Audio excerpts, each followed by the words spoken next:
Por cierto, el tema de hoy se llama la letra escondida. Si tú escribes haré con H, entonces es hacer, que debe ser con H, y sí debería decir haré lo que pueda en un futuro.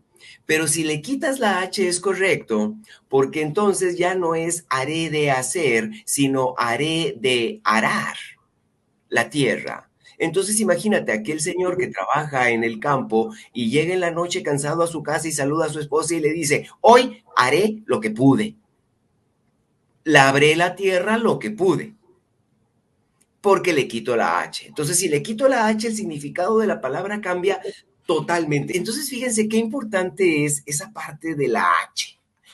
Yo siempre he sentido que la H es una letra muy incomprendida. Es una letra que incluso se empezó a usar hace muchos años, desde la época de los fenicios, y ellos la usaban como una J muy suavecita. De hecho, todavía en lugares como Estados Unidos, la H tiene una pronunciación como si fuera una J. Por ejemplo, en la palabra Houston, ponemos una H y se pronuncia, pareciera como una J, pero es muy suavecita. La H pasa a los griegos y de los griegos a los romanos, se empieza a usar en el latín y se empieza a usar de muchas maneras. De hecho, la H, fíjense que tiene una historia tan bonita porque llegó a tener muchos sonidos. Por ejemplo, empezó a usarse ya en latín como si fuera una F. Por eso, si tú te fijas, hay palabras como hierro, que se escribe con H, pero tú puedes decir fierro y no hay problema. Puedes usar cualquiera de las dos expresiones. En el castellano muy antiguo, por ejemplo, podía decirse en lugar de hermosa con H, se leía Fermosa. Si lees El Quijote escrito por Miguel de Cervantes, vas a notar que trae un castellano muy complicado para la evolución que nosotros hemos tenido del idioma. La H en muchas ocasiones se ha tenido que unir a otras letras para que pueda tener un sonido. Por ejemplo, cuando la juntamos con la P, también suena como F, como en fotografía. Para que suene un poco también, ha tenido que unirse a otras letras como la C. Fíjense, nosotros en español tenemos principalmente tres sonidos y hasta un cuarto, nada más para los sonidos con S. Por eso tenemos una Z, una C, una S, y si la C la unimos a la H, entonces tenemos una ch para poder escribir, para poder darle en la escritura ese sonido de la S con la H para decir sh. Fíjense, nosotros en español tenemos cuatro, en ruso hay siete, nada más para sh, y todos son sh. Que por cierto, nosotros en castellano tenemos cinco vocales, bueno, en ruso tienen 11, y ya tendríamos que explicar ahí unos diptongos muy extraños que no los voy a explicar ahorita porque yo me tardé 2 años y todavía no los entiendo. Pero fíjense lo importante que ha sido esta letra, que de hecho ha sido muy incomprendida. Allá por los años de 1800, la Real Academia Española sugirió que fuera desaparecida la letra H. Y a mí eso me dolió mucho. Dije, no es posible que la Real Academia esté dicen, es que es la H es muda, es que nadie la pronuncia y pues nada más la escribimos. Pero qué importante es esa letra en nuestro alfabeto. La H incluso ha tenido una evolución muy fuerte. Les decía que en muchas ocasiones se usaba con la F. Oigan, por cierto, otro de los que estuvo a favor de desaparecerla, y ahí cayó de mi gracia un famoso escritor, Gabriel García Márquez, abogó que porque se le quitara, que se eliminara del alfabeto la H, háganme el favor, y eso que es un escritor. Ustedes van a decir, bueno, ¿por qué tanto? El significado de la H a lo largo del tiempo ha tenido una evolución muy especial. Por ejemplo, les decía ahorita que se podía pronunciar incluso como F.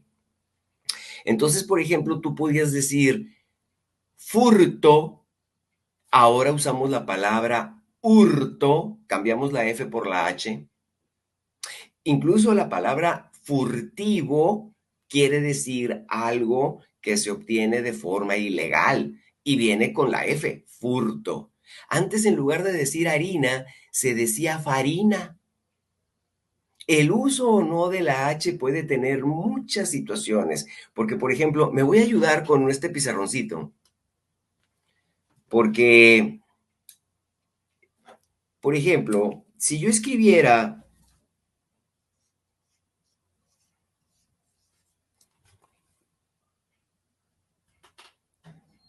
hola, te estoy saludando, pero si escribo solamente hola, me estoy refiriendo probablemente al mar. ¿Te fijas la importancia de escribir o no una letra? El poderla escribir representa de muchas maneras nuestra mejor manera de comunicación.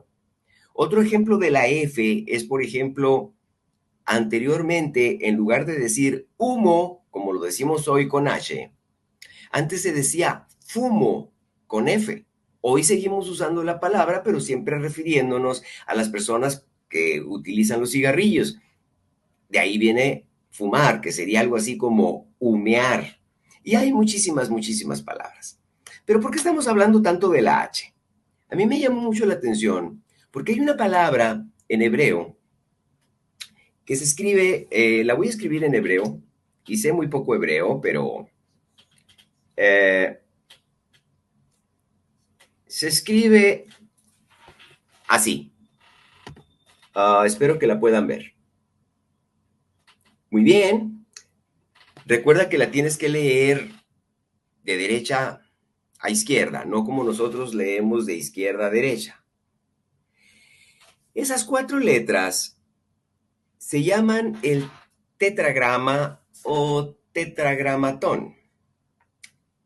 Latinizado se escribiría Y, H, W, H.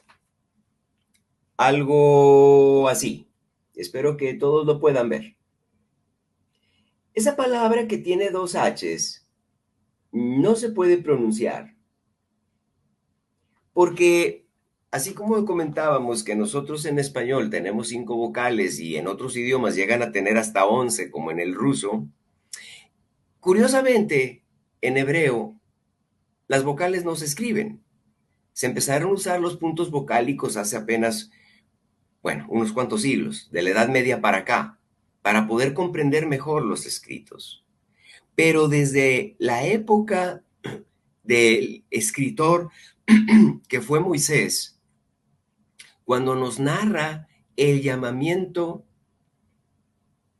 que él tiene para ir a Egipto y liberar a su pueblo, el Señor se presenta ante él y le dice, cuando él pregunta, ¿y a quién digo que me envió?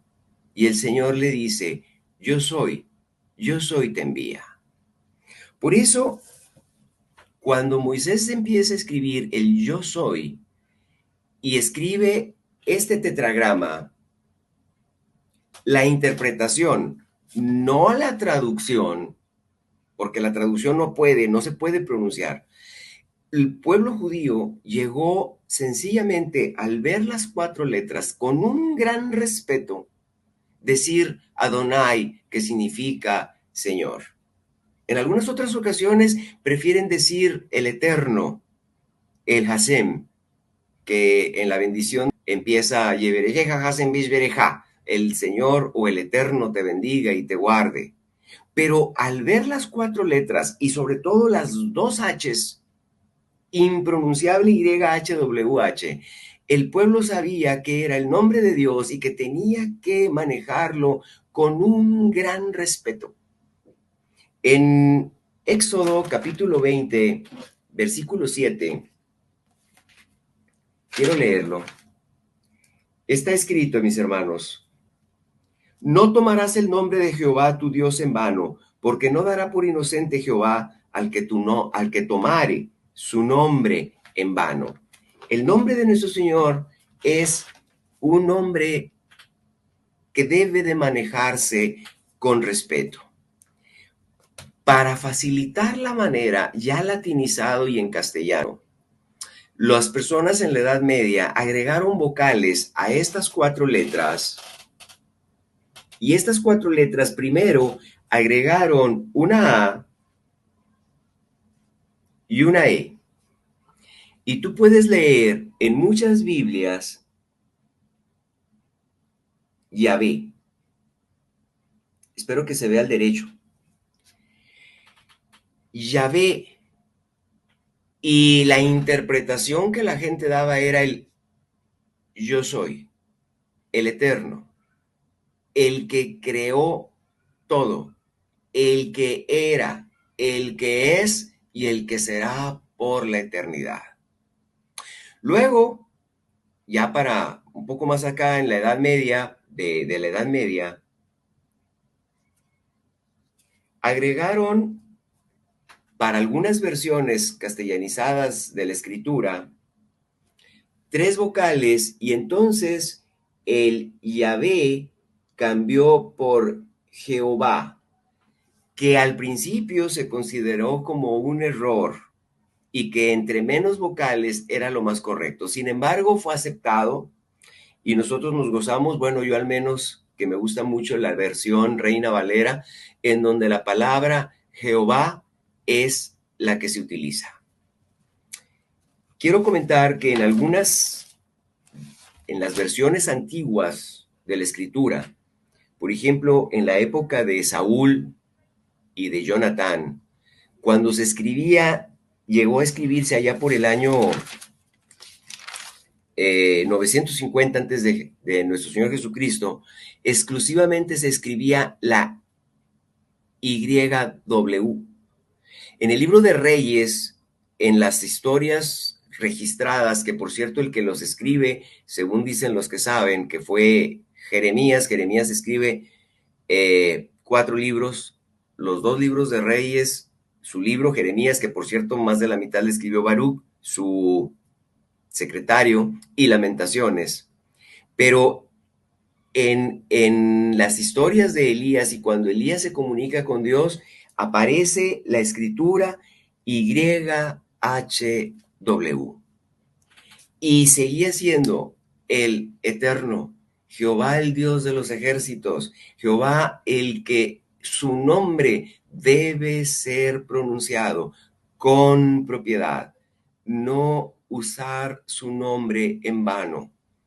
El poder que hay en la palabra del Señor, en su nombre, está escrito en el libro de los Hechos, capítulo 2, versículo 21. Todo aquel que invocar el nombre del Señor será salvo, solo por invocarle. E invocarle es con un gran respeto. Invocar al Señor. Y el Señor Jesús dijo muchas veces, yo soy el pan de vida. Yo soy la luz del mundo. Yo soy el camino. En el Evangelio según San Juan, capítulo 18, y con esto quiero terminar, dice el versículo 5 y 6. Le respondieron a Jesús Nazareno, bueno, desde el 4, pero Jesús, sabiendo todas las cosas que habían de sobrevenir, se adelantó y les dijo, ¿a quién buscáis? Le respondieron, a Jesús Nazareno. Jesús les dijo, yo soy. Él se identifica, él se presenta como el yo soy, el creador, el todopoderoso, el eterno. Y estaba también con ellos Judas, el que le entregaría. Versículo 6, impactante. Cuando les dijo yo soy, retrocedieron y cayeron a tierra. Mis hermanos, el yo soy, el YHWH, el eterno, el nombre de nuestro Señor, el que impronunciable desde los caracteres hebreos, pero el eterno en nuestra vida. Usemos el nombre de nuestro Señor con propiedad. Usemos el nombre del Señor con rectitud. Que Dios nos bendiga y nos guarde al inicio de esta semana y que mis hermanos nos gocemos al nombrar al Señor con respeto, al nombrarle con propiedad y al ponernos siempre en sus manos, porque todo aquel que le invocare será salvo.